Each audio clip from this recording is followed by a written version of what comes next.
നമസ്കാരം. നമസ്കാരം. ധാരാളം കേസുകൾ അതിൽ ഏറ്റവും പ്രമാദമായ ഒരു കേസായിരുന്നത് ചാക്കോ വധക്കേസിലെ സുകുമാരക്കുറുപ്പിന്റെ ആ സംഭവമായിട്ടുണ്ട്. അതിന്റെ നിർണായകമായ ഒരുപാട് തെളിവുകൾ സാറ് വർക്ക് ചെയ്യുന്ന ക്രൈംബ്രാഞ്ചിലേക്ക് സമർപ്പിച്ചായിട്ടാണ് നമുക്ക് അറിവ് ലഭിച്ചിട്ടുണ്ട്. അതൊന്ന് വിശദീകരിക്കാം. 1984 സുകുമാരക്കുറുപ്പും സംഘവും ചാക്കോയെ കൊല്ലുന്നത്. അന്ന് ഞാൻ പോലീസ് കയറിയിട്ടില്ല. എനിക്ക് 17 വയസ്സേ എന്ന് പ്രായമുള്ളൂ. എന്നാൽ ഞാൻ പോലീസിൽ കയറിയതിനു ശേഷം നിരവധി കേസുകൾ നമുക്ക് തെളിയിക്കാൻ കഴിഞ്ഞു. നിരവധി LP വാറണ്ടിലെ പ്രതികളെ പിടിക്കാൻ കഴിഞ്ഞു. പോലീസിനെ കബളിപ്പിച്ച് ഇന്ത്യയുടെ വിവിധ ഭാഗങ്ങളിൽ ഒളിവിൽ കഴിഞ്ഞിട്ടുള്ള നിരവധി പ്രതികളെ നമുക്ക് കണ്ടെത്തി നിയമത്തിന് മുമ്പിൽ കൊണ്ടുവരാൻ കഴിഞ്ഞു. അങ്ങനെ ഇരിക്കെയാണ് 2017 അന്നത്തെ ക്രൈംബ്രാഞ്ചിന്റെ തലവനായിരുന്ന നിതിൻ അഗർവാൾ സാറ് എന്നെ ഈ സുകുമാരക്കുറുപ്പ് ജീവിച്ചിരിപ്പുണ്ടോ, മരിച്ചോ, ജീവിച്ചിരിക്കുന്നുണ്ടെങ്കിൽ അദ്ദേഹം എവിടെയായിരിക്കാം, മരിച്ചിട്ടുണ്ടെങ്കിൽ എവിടെയായിരിക്കും, എവിടെ വെച്ചായിരിക്കും മരിക്കും, ഇത്യാദി കാര്യങ്ങളിലേക്ക് എത്തുന്നതിന് ആവശ്യമായിട്ടുള്ള തെളിവുകൾ ശേഖരിക്കുക എന്നതാണ് എന്നിൽ ഏൽപ്പിച്ചിരുന്ന കടമ.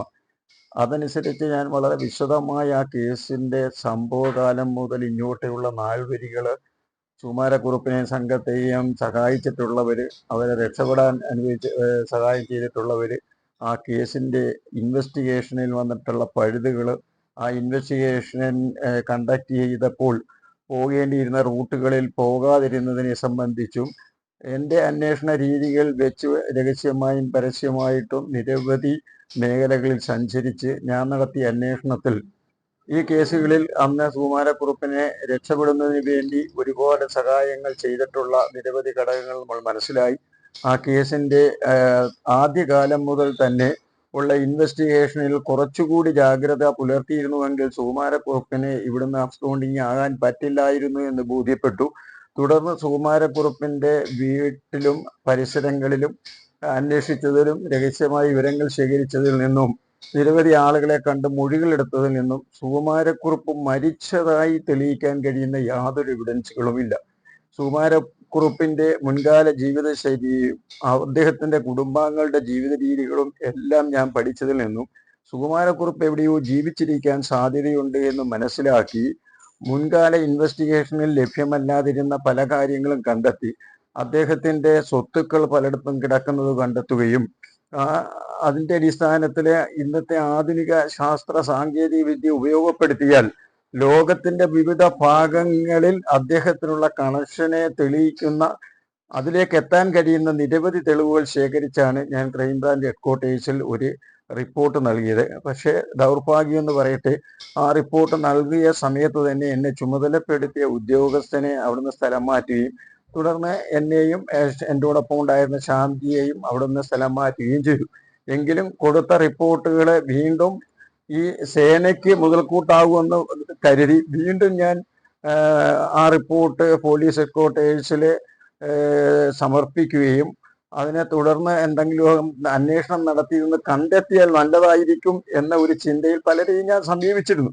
പലരോടും ഞാൻ ആ വിവരങ്ങൾ പറയുകയും ചെയ്തു. പക്ഷേ എന്തു പറ്റിയെന്നറിയില്ല. തുടർന്ന് അതിന് യാതൊരുവിധ അന്വേഷണവും നടന്നിരുന്നില്ല. ഈ അടുത്ത സമയത്ത് ആ കേസ് വീണ്ടും തുടർന്ന് അന്വേഷിക്കാൻ പോകുന്നു എന്ന് കേട്ടതിൽ അതിയായ സന്തോഷമുണ്ട്. തീർച്ചയായും ചാക്കോയ്ക്കും കുടുംബത്തിനും നീതി ലഭ്യമാക്കേണ്ടതുണ്ട് എന്ന് വിശ്വസിക്കുന്ന ഒരാളാണ് ഞാൻ. മാത്രമല്ല, നമ്മുടെ പോലീസ് ഒരുപാട് നല്ല കാര്യങ്ങൾ ചെയ്യുമ്പോൾ എടുത്ത് നമ്മളോട് ചോദിക്കുന്നത് നിങ്ങൾക്കെന്നാ സുകുമാരക്കുറുപ്പിനെ ഒന്ന് പിടിച്ചുകൂടെ എന്നാണ്. പോലീസ് സേനയുടെ അന്തസ്സിന് വളരെയധികം നേട്ടമുണ്ടാകുന്ന ഒരു കാര്യമായിരിക്കും ആ സുകുമാരക്കുറുപ്പിനെ കണ്ടെത്തുവാനുമുള്ള പോലീസിന്റെ ശ്രമം. നമ്മൾ പ്രവർത്തിക്കണം, നമ്മൾ ശ്രമിച്ചാൽ കിട്ടും എന്ന് വിശ്വസിക്കുന്ന ഒരാളാണ്. മരിച്ചെങ്കിൽ മരിച്ചു. മാത്രമല്ല, കേസ് ഫയലിൽ ഒരുപാട് വൈരുദ്ധ്യങ്ങൾ എന്നെ വളരെയധികം വേദനിപ്പിച്ചു. അതിന് കാരണം ഒരു രത്നമ്മ കണ്ടു എന്ന് പറയുന്നു.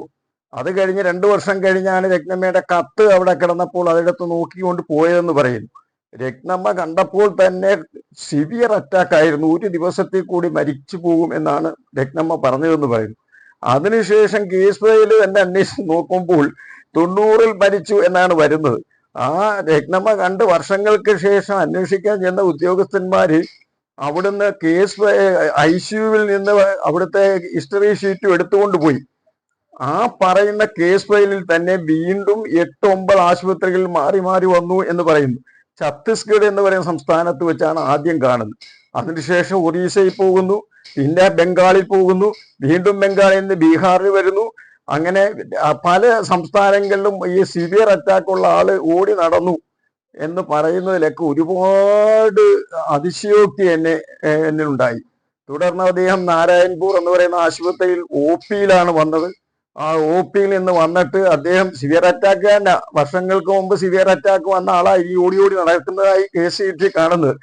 അതിനുശേഷം അദ്ദേഹം മരിച്ചു. അത് ടൗണിലാണെങ്കിൽ പോസ്റ്റ്മോർട്ടം ചെയ്തതിന് ഇതേതോ ഗ്രാമപ്രദേശത്ത് പോയി മരിച്ചു. അവിടുന്ന് കൈവണ്ടിയിൽ കൊണ്ടിട്ട് കത്തിച്ചു കളഞ്ഞു എന്നത് എന്നെ സംബന്ധിച്ചിടത്തോളം അങ്ങോട്ട് മനസ്സിലോട്ട് ഉൾക്കൊള്ളാൻ പറ്റുന്നില്ല. ചോദിച്ചോട്ടെ, ഈ അന്വേഷണവുമായി ബന്ധപ്പെട്ട സമയത്ത് രാഷ്ട്രീയ ഇടപെടലുകൾ സുകുമാരക്കുറുപ്പിന്റെ ഫാമിലി തന്നെ വ്യത്യസ്ത രാഷ്ട്രീയ പാർട്ടികളിൽ ഉന്നത ബന്ധമുള്ളവരാണ്. അത് എനിക്ക് അന്വേഷണ സമയത്ത് തന്നെ വളരെ വ്യക്തമായി മനസ്സിലായി. പോലീസ് സേനയിലെയും ഉന്നതരായ റാങ്കിലുള്ള പല ആളുകളും അവരുടെ കുടുംബത്തിൽ തന്നെ ബന്ധുക്കളായിട്ടുമുണ്ട്. അതുപോലെ പരിസരവാസികളിൽ നിന്നും മറ്റും അവിടെ വന്നു പോവുകയും മറ്റും ചെയ്യുന്ന ആളുകളെ കുറിച്ച് എനിക്ക് മനസ്സിലായി. പിന്നീട് മറ്റ് രേഖകൾ പരിശോധിച്ചതിൽ നിന്നും അത്തരത്തിലുള്ള ഒരു കോണ്ടാക്ട് നല്ല രീതിയിലുള്ളതായി ബോധ്യപ്പെട്ടിട്ടുണ്ട്.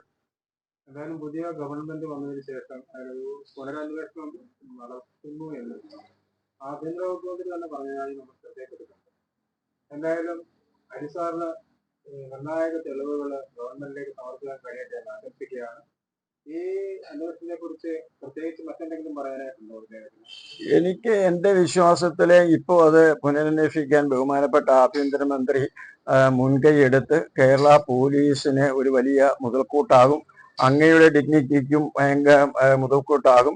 അദ്ദേഹം മരിച്ചുപോയി എന്ന മുൻ അന്വേഷണ ഉദ്യോഗസ്ഥന്മാരുടെ നിഗമനങ്ങളോട് എനിക്ക് യോജിക്കാൻ കഴിയുന്നില്ല. 2017 ശേഷം മരിച്ചിട്ടുണ്ടോ ഇല്ലയോ എന്നൊന്നും ഞാൻ പിന്നീട് അതിന്റെ പുറകെ പോയിട്ടില്ല. പക്ഷെ മരിച്ചിട്ടുണ്ടെങ്കിൽ മരിച്ചു എന്ന് കണ്ടെത്തിയാലും അത് ഏറ്റവും നല്ല ഒരു ഇൻവെസ്റ്റിഗേഷൻ ആണ്. നമ്മളത് കണ്ടെത്താൻ വേണ്ടിയുള്ള ഗവൺമെന്റിന്റെ ശ്രമങ്ങൾക്ക് ഞാൻ മനസ്സിലാക്കിയ എല്ലാ കാര്യങ്ങളും അന്വേഷണ ഉദ്യോഗസ്ഥന്മാരോട് ഷെയർ ചെയ്യാൻ തയ്യാറാണ്. ഞാൻ കൊടുത്തിട്ടുള്ള റിപ്പോർട്ടുകളിലെ പല പ്രസക്ത ഭാഗങ്ങളും എൻ്റെ കയ്യിൽ തന്നെ ഉണ്ട്. അത് അന്വേഷണ ഉദ്യോഗസ്ഥങ്ങൾ ആവശ്യപ്പെട്ടാൽ ഞാൻ സബ്മിറ്റ് ചെയ്യാൻ തയ്യാറാണ്.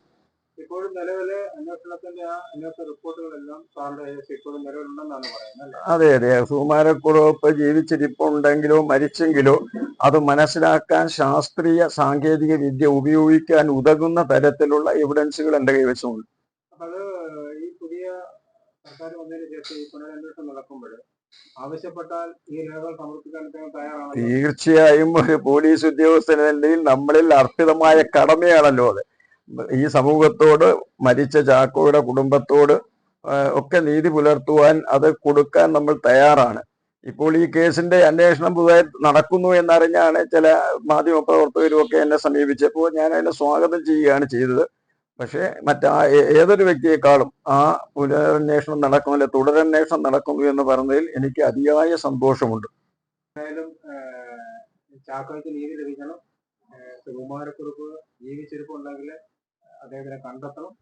മരണപ്പെട്ടിട്ടുണ്ടെങ്കിൽ ആ വിവരവും സർക്കാരാണെങ്കിലും പുതിയ അന്വേഷണ ഉദ്യോഗസ്ഥന്മാരാണെങ്കിൽ തന്നെ അത് വെളിച്ചത്ത് കൊണ്ടുവരണം എന്നല്ലേ ആഗ്രഹിക്കുന്നത്. അതെ അതെ, പൊതുസമൂഹത്തിന് സംശയരഹിതമായി വിശ്വസിക്കാൻ കഴിയുന്ന തെളിവുകളോടുകൂടി മരിച്ചിട്ടുണ്ടെങ്കിൽ അത് കൊണ്ടുവരണം.